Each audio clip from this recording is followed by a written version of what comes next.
안녕하세요, 최진규입니다. 자, 이번 시간에는 구조와 결합, 그죠? 기초이론 구조와 결합에 대한 내용을 한번 썸머리해 보도록 하겠습니다. 자, 첫 번째 우리가 이제 화학이라고 하는 학문에 대해서 생각을 해봤는데요. 이제 우리가 원자에 대한 얘기를 안 할 수가 없잖아요. 원자는 물질을 구성하는 가장 기본적인 구성 성분을 우리가 원자라고 하는데, 아톰이라고 하는데요. 이 주기율표상에 있는 많은 원자들이 이제 화학 결합을 통해서 이제 분자를 만들죠. 근데 이 분자 중에서도 우리는 유기화합물, 유기분자에 대한 관심이 큰 거죠. 그것이 바로 유기화학이라고 생각을 해주시면 되는데, 일단 이제 화학이라고 하는 학문 자체는 이 화학 결합이 굉장히 중요합니다. 그죠? 이 화학 결합을 어떻게 하느냐, 누가 하느냐, 왜 하느냐 이런 것에 대한 질문이 명확할수록 이제 화학이나 유기학을 공부함에 있어서 이제 어려움을 덜 겪게 될 텐데요. 일단 화학 결합의 주인공은 바로 체외곽 전자입니다. 그죠? 세계에서 가장 바깥쪽 껍데기 있는 체외곽 전자가 이제 화학 결합에 이용되는 전자고요. 여기도 표현이 되어 있죠. 체외곽 전자가 화학 결합에 사용된다. 그리고 화학 결합의 목적은 안정성 추구다. 그럼 이 정도 수준에서 우리는 주기율표상에 있는 원자가 화학 결합을 해서 이제 분자를 만드는데, 이 화학 결합에 사용되는 전자는 체외곽 전자고, 이 체외곽 전자를 통해서 결합을 했을 때 원자가 분자가 되는데, 이 분자가 됐을 때 원자 상태보다 더 안정하다. 이렇게 여러분들은 이해하시면 되겠습니다. 자, 그러면 이제 화학 결합을 통해서 분자가 만들어지는데요. 그 중에서 이제 유기분자라고 되어 있죠. 오게닉 몰레큘이라고 하는 유기분자는 무엇일까에 대한 얘기를 해보면요. 유기화학은 보통 탄소의 화학이라고 합니다. 그래서 우리는 왜 탄소의 화학인지는 이제 유기화학을 공부하다 보면 자연스럽게 이해가 되는데요.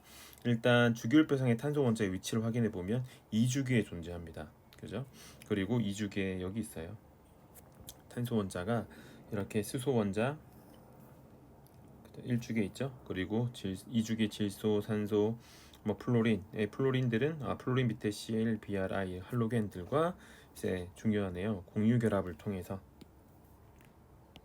분자를 만들게 됩니다. 그런 분자를 우리는 유기분자라고 해요. 그래서 피트 유기학, 학부 유기학에서 중요한 원자는 탄소를 중심으로 탄소, 수소, 그죠? 공유결합, 탄소, 질소 공유결합, 탄소, 산소 공유결합, 탄소, 할로겐 공유결합 이런 것들이 중요하고요. 그리고 가끔씩 여기 황도 나오고요. 질소 밑에는 인도 등장하게 됩니다. 일단은 유기학에서 중요한 원자들은 다음과 같이 탄소 원자 중심으로 이런 원자들이 무슨 결합을 통해서 공유 결합을 통해서 분자를 만들어낸다. 이렇게 여러분 이해를 해주시면 되겠습니다. 자, 그러면 이제 우리가 키포인트로 한번 우리가 공부했던 내용, 우리가 처음 만나서 공부했던 내용들을 한번 살펴볼 텐데요. 자, 일단 원자의 구조에 대한 부분을 했죠. 왜냐면 이 원자의 구조를 알아야지만 우리가 체외곽 전자의 개수에 대해서 카운팅을 할 수 있으니까요. 일단 원자의 구조는 우리는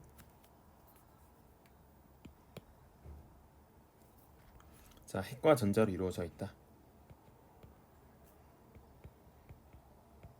그죠? 핵에는 전하를 띤 양성자와 전하를 띠지 않는 중성자가 존재한다. 말 그대로 양성자는 플러스 전하, 그죠? 그러니까 전자는 뭐다?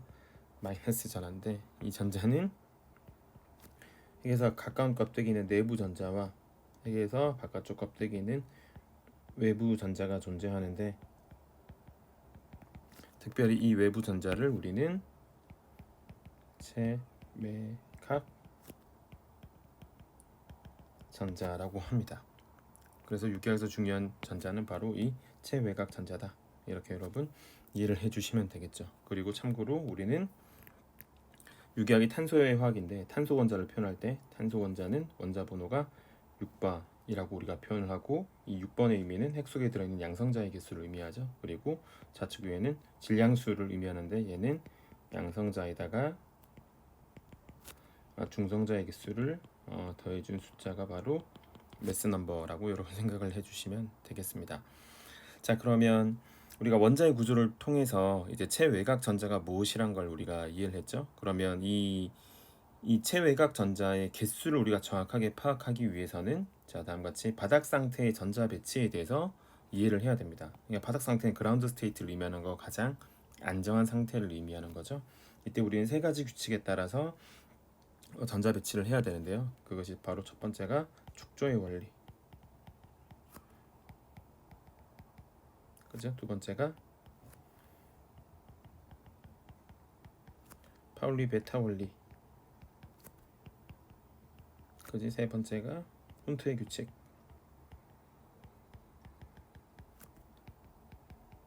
이 세 가지 규칙에 따라서 전자 배치를 했을 때 가장 안정한 상태의 전자 배치가 되죠. 그렇다면 축조의 원리는 이렇게 첫 번째 껍데기는 오비탈부터 차곡차곡 전자를 채워라. 그럼 두 번째 껍데기에는 s 오비탈과 p 오비탈이 존재하는데 같은 껍데기 내에서는 s 오비탈이 p 오비탈보다 안정하죠. 세 번째 껍데기로 가면 3s, 3p, 3d 이렇게 계속 가야 되는데 우리 유기학에서는 어디까지만 잘하면 된다? 두 번째 껍데기까지만 잘 해주면 된다. 이렇게 여러분 이해를 해주시면 되고요. 자, 파울리 베타의 원리는 오비탈에 전자가 두 개 들어갈 수 있죠. 이 오비탈에 전자가 두 개까지 들어갈 수 있는데 이렇게 오비탈을 이렇게 표현할 수 있다면, 그죠? 이렇게 방으로 표현하잖아요. 이렇게, 그죠? 여기 전자가 두 개 채워지는데 하나가 이렇게 업 스핀이라면 하나는 반드시 반대. 그러니까 반대 스핀의 전자가 한 오비탈에 존재해야 된다고 여러분 생각을 해주시면 되겠죠. 그래서 이게 파울리 베타의 규칙이고요. 훈트의 규칙은 자, 동일한 에너지 준위를 갖는 오비탈, 예를 들어서 px, py, pg 이렇게 우리가 이해할 수 있겠죠. px R형 형태일 테고 py, pg 이렇게 했을 때 홀 전자의 숫자가 최대가 되게끔 전자를 채워야 되니까요. 이렇게 빔 오비탈에 각각의 홀 전자를 동일한 방향으로 채워주신 후에 그런 다음에 반대 방향으로 파울리 베타의 규칙에 따라서 짝을 주시면 되겠다. 즉 홀 전자의 숫자가 최대가 되게끔 전자를 채우는 것이 바로 훈트의 규칙이다. 이렇게 여러분 생각을 해주시면 되고, 이 세 가지 규칙을 모두 만족하게끔 전자 배치를 했을 때 우리는 바닥 상태의 전자 배치가 된다는 걸 꼭 여러분 이해해 주시면 되겠습니다. 자, 그러면 이제 우리가 최외곽 전자의 개수를 알기 위해서 그 원자의 바닥 상태의 전자 배치를 했잖아요. 그래서 결국 이걸 통해서 여러분들이 이해해야 될 것은 이거잖아요. 탄소의 최외곽 전자는 이렇게 4개가 있구나. 그죠? 수소의 최외곽 전자는 이렇게 하나가 있구나. 그리고 질소의 최외곽 전자는 이렇게 5개가 있구나. 오케이. 그리고 산소의 최외곽 전자는 이렇게 6개가 있구나. 그리고 할로겐의 최외곽 전자는 하나, 둘, 셋, 넷, 다섯, 여섯, 7개구나. 요거를 잘 이해하는 거죠. 그래서 다시 한번 확인해 보면 탄소는 4개, 수소는 1개, 질소는 5개, 그리고 산소는 6개, 할로겐은 몇 개다? 7개다. 이렇게 여러분 이해를 해주시면 되겠습니다. 자, 그러면 요걸 바탕으로 우리가 이온 결합과 이제 공유 결합, 즉 화학 결합에 대한 얘기를 여러분 이해하는 게 중요하겠죠. 그래서 유기화학에서는 보통 이온 결합과 공유 결합에 대한 내용이 주로 많이 등장하게 됩니다. 그래서 유기분자들은 대부분 공유 결합을 하고 있고요. 이제 반응 시약들, 반응을 일으키는 시약들이 보통 이온 결합성 화합물들이 자주 등장하게 됩니다. 자, 공유 결합은 말 그대로 핵 간 전자를 공유한다는 의미죠. 두 핵 간 전자를 공유할 때 생겨나는 결합을 우리는 공유 결합이라고 합니다. 그래서 대표적인 공유 결합이 CH4죠. CH4 가장 간단한 공유 결합성 화합물이죠. 그럼 CH4를 우리가 설명할 때, 자, 위에서 얘기했다시피 탄소의 최외곽 전자는 이렇게 4개가 있고, 오케이. 그리고 수소의 최외곽 전자는 이렇게 표현을 하죠. 지금 두 핵 사이에 탄소 원자핵과 수소 원자핵 사이의 전자를 공유했다. 탄소 원자핵과 수소 원자핵 사이의 전자를 공유했다는 의미로 우리가 공유 결합 전자쌍을 이렇게 표현을 한 겁니다. 맞죠? 이를 통해서 우리가 이해할 수 있는 것은 탄소 원자핵 주위에 전자가 이렇게 몇 개다? 8개다. 옥텟을 만족하더라. 그리고 수소 원자핵 주위에 전자가 이렇게 2개, 2개, 2개, 2개. 그죠? 그래서 이주기 원소들은 항상 옥텟을 만족하게끔 공유 결합을 해주시면 되고, 그죠? 수소 원자핵 주에는 전자가 2개 있게끔 공유 결합을 완성시켜 주시면 됩니다. 됐나요? 자, 그러면 이온 결합에 대해서 한번 예를 들어서 설명해 볼까요? 이온 결합의 대표적인 애는 NaCl이었죠. Na 플러스 Cl 마이너스. 자, 여기에서 Na 플러스가 됩니다. 그죠? Cl 마이너스가 됩니다.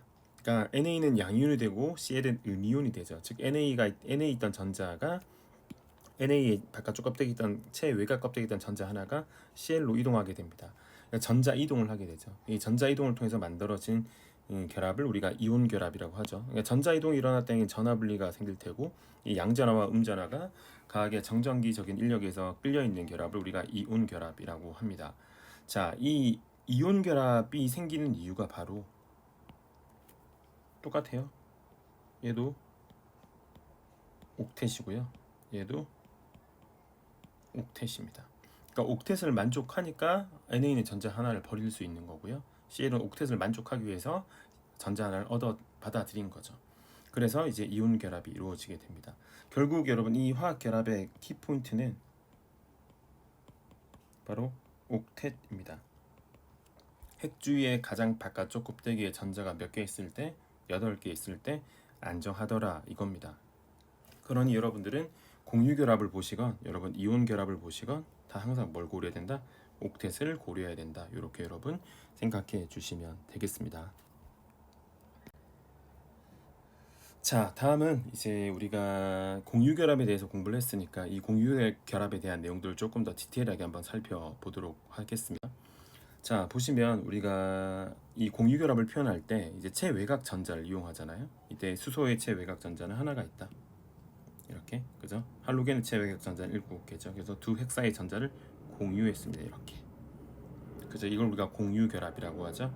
그래서 이렇게 공유 결합을 점으로 표시한 것을 우리가 루이스 구조식이라고 하고요. 이 공유 전자쌍을 어떻게 표현할 수 있다?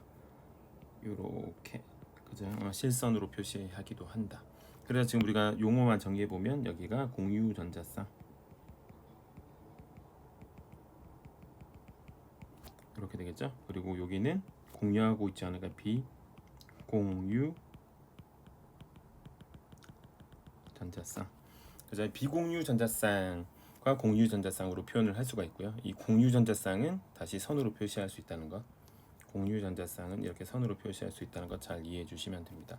자, 그래서 밑에 이렇게 공유 결합한 화합물들을 루이스 구조로 표현을 한 건데요. 자, 한번 보시면 중요한 건 이거겠죠. 탄소가 옥텟을 만족하고 있어요. 질소가 옥텟을 만족하고 있어요. 산소 원자가 옥텟을 만족하고 있어요. 그죠? 그리고 수소 원자는 핵주에 전자 2개만 있으면 되니까 2개씩 다 가지고 있어요. 듀엣을 만족해요. 이렇게 우리가 표현을 할 수 있게 됩니다. 됐죠? 자, 그래서 우리가 정리하면 루이스 구조는 원자과 전자를 점으로 표현한 방식이고요. 이 점으로 공유 결합을 표현할 수 있고 공유 전자쌍은 이렇게 3분으로도 표현한다는 것 잘 기억해 두시면 되겠습니다. 자, 그러면 이제 공유 결합을 우리가 전자점 표현, 루이스 구조, 선결합 구조로 표현을 해봤는데요. 자, 이 공유 결합을 설명하는 여러 가지 이론 중에 가장 대표적인 이론이 하나 있는데요. 그것이 바로 VBT입니다. VBT, 밸런스 본드 시어리라고 합니다.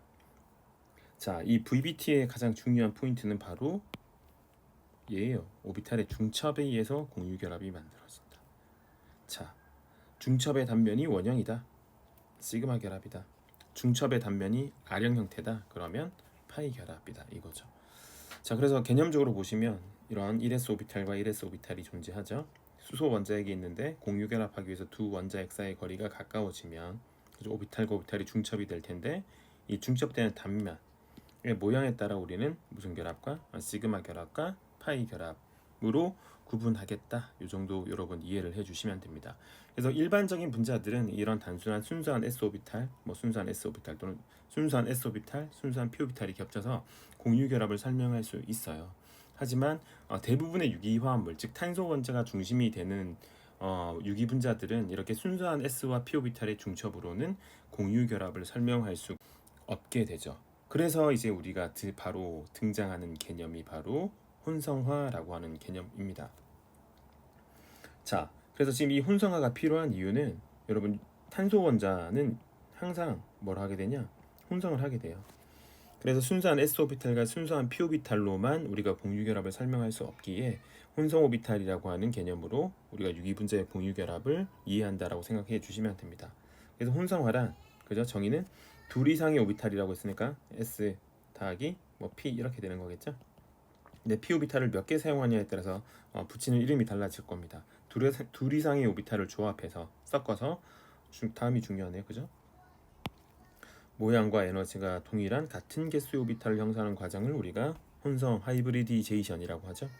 자, 혼성화를 통해서 우리는 sp3 혼성, sp2 혼성, sp 혼성 이렇게 세 가지의 혼성 오비탈을 만들어낼 수 있게 됩니다.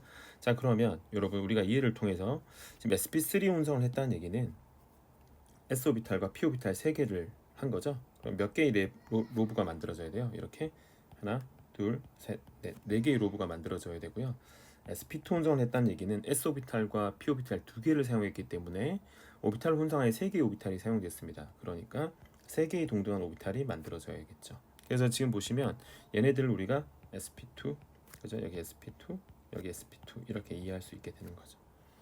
됐죠? 그럼 sp 혼성 오비탈은 s 오비탈 하나와 p 오비탈 하나를 혼성하에 참여시켰기 때문에 두 개의 오비탈이 오비탈 혼성에 사용되었죠. 네, 그러니까 두 개의 동등한 오비탈이 만들어지는데 그것이 바로 여기 sp, 여기 sp 이렇게 여러분 표현을 하셔야 됩니다. 그래서 지금 보시면 우리 핸드아웃에 4개라고 표현되어 있죠.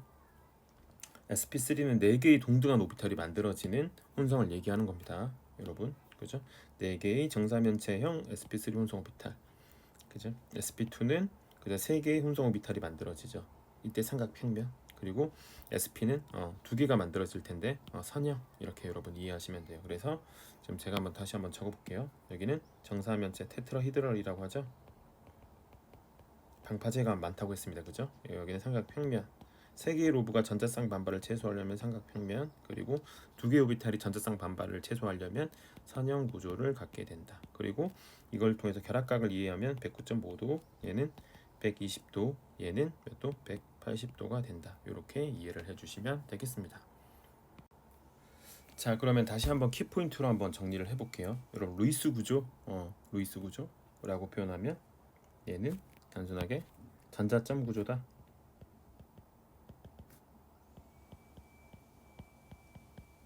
그죠? 점으로 표현하는 겁니다.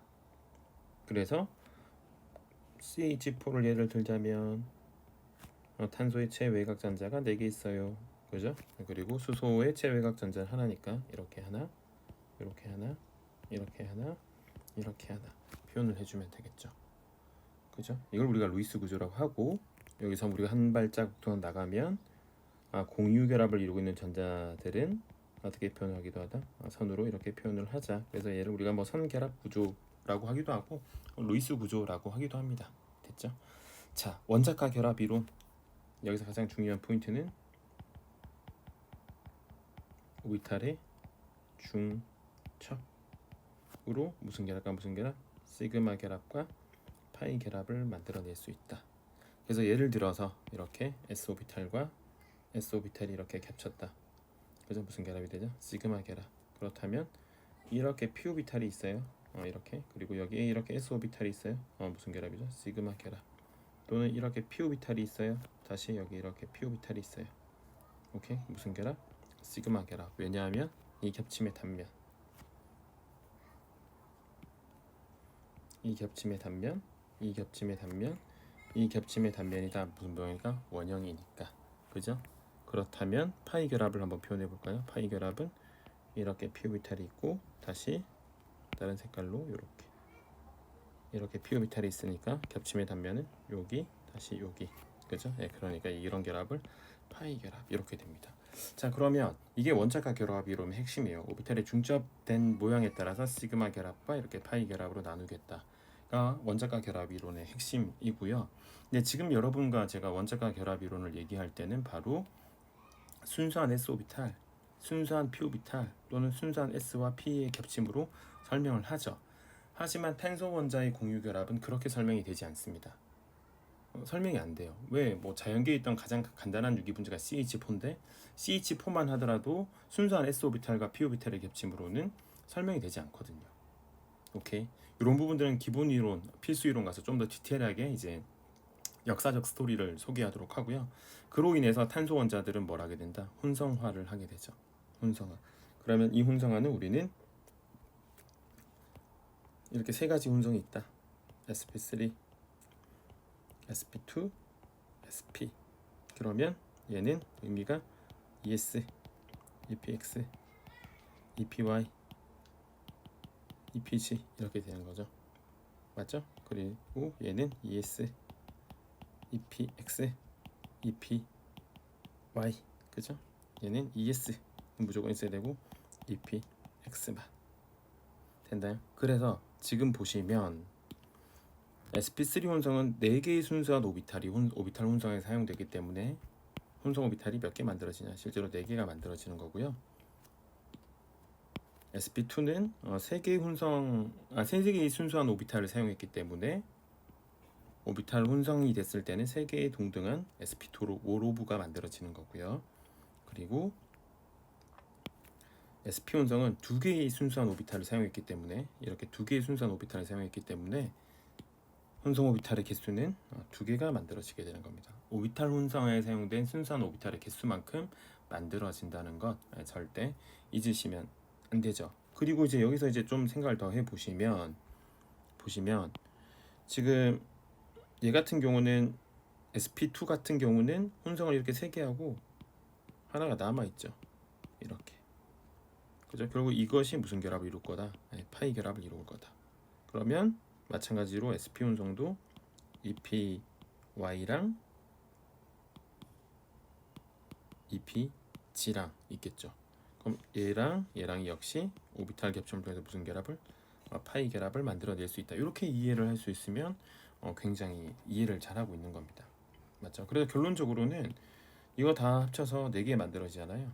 이거 다 합쳐서 3개 만들어지고 p 오비탈 하나 만들어지고 그럼 결국에는 4개예요. 4개. 이거 2개 합쳐서 2개가 만들어지죠. 근데 EP와 EPG가 있으니까 결국엔 몇 개죠? 4개. 그러니까 탄소의 체외곽선자 4개를 각각 채울 수 있는 오비탈 조합으로 이해를 해주시면 되고, 이걸 바탕으로 매우 중요한 건 기하 구조 그리는 거죠. 자, 이렇게 sp3다. 오케이? 이렇게 굵은 실선 튀어나온 거, 점선 뒤로 들어간 거, 이렇게 삼각 평면, 그리고 여기에 수직인 방향으로 p 오비탈, 그죠? 이게 뭐다? sp2다. 그리고 핵을 중심으로 이렇게 선형이에요. 그래서 한쪽 로브로 이렇게, 이쪽 로브도 이렇게, 그죠? 이게 SP겠죠? 그리고 혼성하지 않는 p 오비탈이 이렇게, 그리고 앞뒤로 있을 겁니다. 앞뒤로, 그죠? 종이 앞뒤로 이렇게. 그래서 SP 혼성. 그래서 이 결합각이 sp3는 대략 다 몇 도다? 109.5도다. 이렇게 다 몇 도다? 120도다. 얘는 혼성 오비탈의 이 결합각을 얘기하는 거니까 얘는 180도다. 이렇게 여러분 이해를 해주시면 되겠습니다. 그래서 제가 매우 간단하게 소개를 했지만 우리가 기초이론에서 수업 시간에 진행했던 그 스토리 내용들을 한번 다시 한번 잘 상기해 주시면 좋을 것 같아요. 자, 다음은 이제 우리가 이 탄소 원자가 공유 결합을 하는데, 공유 결합을 순수한 s 오비탈과 p 오비탈로만 사용하는 것이 아니라 혼성 오비탈을 사용한다고 얘기를 했잖아요. 그죠? 거기까지 한 다음에 이제 우리가 유기분자를 표현하는 방법들이 있는데요. 이 방법들에 대해서 첫 번째, 축소 구조, 컨덴서 스트럭처가 있죠. 그러면 이것의 포인트는 여기 공유 결합을 하고 있는 이 선들은 다 뭐하자? 생략하자. 그래서 보통 왼쪽에서부터 읽어주면 된다. CH3, CH2, CH2, CH3, CH3, CH2, CH2, CH3. 그런데 보니까 여기 반복되네. 이 두 원자단이, 그러니까 묶어서 CH2가 2번 반복된다. 맞죠? 이렇게 2번 반복된다. 이렇게 확인해 주시면 되겠죠. 이것이 바로 축소 구조식입니다. 됐나요? 네, 그래서 이렇게 축소 구조식을 표현해 주시면 되고, 일단 기본적으로 여러분 이렇게 축소 구조식이 여기에서 이렇게 적어봐라 이건 안 나오고요. 이렇게 주어졌을 때 여러분들은 이렇게 풀어 헤칠 수 있으시면 됩니다. 아시겠죠? 이때 풀어 헤칠 때 뭐가 가장 중요하다고 그랬어요? 이 중심 원자들이 뭘 만족한다? 이 옥텟을 만족하게끔 그려주는 것이 매우 중요하다. 이렇게 여러분 생각을 해주시면 되는 거죠. 자, 다음은 축소 구조식보다 훨씬 더 중요한 거, 우리는 다 뭘로 의사소통한다? 유기분자들은 골격 구조라는 걸로 표현한다. 그래서 이쪽이 선결합 구조잖아요. 선결합 또는 루이스 구조라고 하기도 하고요. 맞죠? 그런 다음에 이걸 갖다가 공유결합 나타내는 이 선을 다 생략해가지고 축소 구조로 나타내죠. 맞죠? 축소 구조도 자주 사용하지 않아요. 그래서 우리는 보통 이렇게 흔히 말하는 짝대기를 표현해서 유기분자를 나타내는데 선분의 끝에는 탄소가 있다. 선분과 선분이 만나는 점에도 다 탄소가 있다. 그죠? 근데 각 탄소에는 옥텟을 만족해야 되니까 옥텟을 만족할 수 있을 만한 수소의 개수는 다 생략되어서 있다고 이해하셔야 돼요. 그러니까 여러분들은 여기 있는 이 탄소는 탄소가 결합이 하나밖에 없죠. 하나, 둘, 세 개가 더 있어야 되잖아요. 하나, 둘, 셋. 그래서 CH 결합이 생략되어져 있다는 게 굉장히 중요합니다. CH 결합이 생략되어져 있다. 골격 구조에서는. 그럼 여기는 결합이 두 개 있으니까 수소가 두 개 생략돼 있겠죠. 여기도 결합이 두 개 있으니까 두 개의 수소가 생략돼 있을 거고요. 여기는 하나, 둘, 세 개의 수소가 생략되어져 있다. 이렇게 여러분 생각해 주시면 됩니다. 자, 다음 사이클로헥세인은 골이란 뜻인데요. 지금 탄소가 선분과 선분이 만나는 점이 다 탄소라고 했죠. 여기가 다 탄소예요. 그리고 여러분 수소는 어떻게 돼 있냐? 이 탄소가 지금 결합이 두 번 이루어져 있죠. 탄소가 옥텟을 만족하려면 결합을 4번 해야 됩니다. 그러니까 여기 하나 더 있어야겠죠. 그래서 이렇게 수소가 몇 개 생략되어 있다. 2개씩. 그러니까 각 탄소의 수소가 몇 개씩 2개씩 생략되어서 있다. 이렇게 여러분 이해를 해주시면 됩니다. 그래서 일단 이 골격 구조의 핵심은 여러분 탄소에 결합한 수소를 생략한다는 겁니다. 자, 중요해요. 다시 한번 탄소에 결합한 수소를 생략한다요. 오케이. 그래서 탄소에 결합한 수소가 몇 개 생략되어 있는지 여러분들은 잘 판단하는 것이 기초 이론에서 매우 중요하다. 이렇게 말씀드리고 싶어요.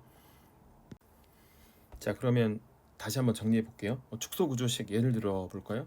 자, 다음과 같이 CH3 CH, 그럼 여긴 CH3 CH2 CH3 이렇게 되겠죠? 그럼 얘는 보통 여기 CH3 적고 CH하고 그런 다음에 이렇게 가로쳐서 CH3로 표현하고 다시 CH2 CH3 이렇게 표현되기도 한다고 했습니다. 그래서 제가 여러분에게 설명드릴 땐 자, 가장 긴 탄소 사슬 이렇게 선택했죠. 우리가 얘를 탄소 주사슬이라고 했습니다.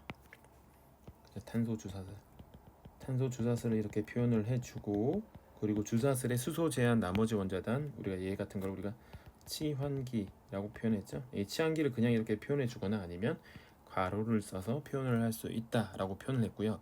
어쨌든 여러분에게 이렇게 또는 이렇게 주어졌을 때 중요한 건 뭐다? 얘네들을 옥텟을 만족하게끔 풀어 쓰는 게 중요하다. 그래서 가장 왼쪽부터 풀어서 볼까요? 탄소에 H가 3개 있어요. 그죠? 그런 다음에 여기 탄소가 하나 있는데 H랑 연결되어 있네요. 그런 다음에 다시 탄소에 H가 치환기로 CH3에 H를 이렇게 표현해주면 될 테고, 그런 다음에 탄소에 H가 2개 있어요. 그리고 탄소에 H가 3개 있어요. 이렇게 표현을 하잖아요. 이렇게 표현을 하고 여러분들은 이 탄소가 옥텟을 만족하는지, 얘가 옥텟을 만족하는지, 옥텟에 모자르진 않은지 또는 초과하진 않는지 이렇게 탄소들을 다 맞춰 보시면 됩니다. 아시겠죠? 자, 그렇다면 방금 표현한 것을 골격 구조로 표현하면 어떻게 될까? 지금 보시면 탄소 주사슬이 탄소가 몇 개였죠? 4개였죠. 그럼 4개를 이렇게 표현하면 하나, 둘, 셋, 넷입니다. 그런 다음에 왼쪽에도 두 번째 탄소에 탄소가 하나 더 있죠. 이렇게 표현되기도 하고요. 이건 다양해요, 실제로. 이렇게 표현해도 탄소가 4개지. 하나, 둘, 셋, 넷. 이렇게 표현해도 될 겁니다. 그죠? 그래서 선분과 선분이 만나는 점에는 항상 탄소가 있다. 이렇게 선분의 끝에도 항상 뭐가 있다? 탄소가 있다. 그리고 각 탄소 곁에는 옥텟을 만족하는 수소가 생략되어 있다. 그럼 바로 여기 몇 개? 3개, 1개, 3개, 2개, 3개 이런 식으로 여러분 다 잘 표현하시면 돼요.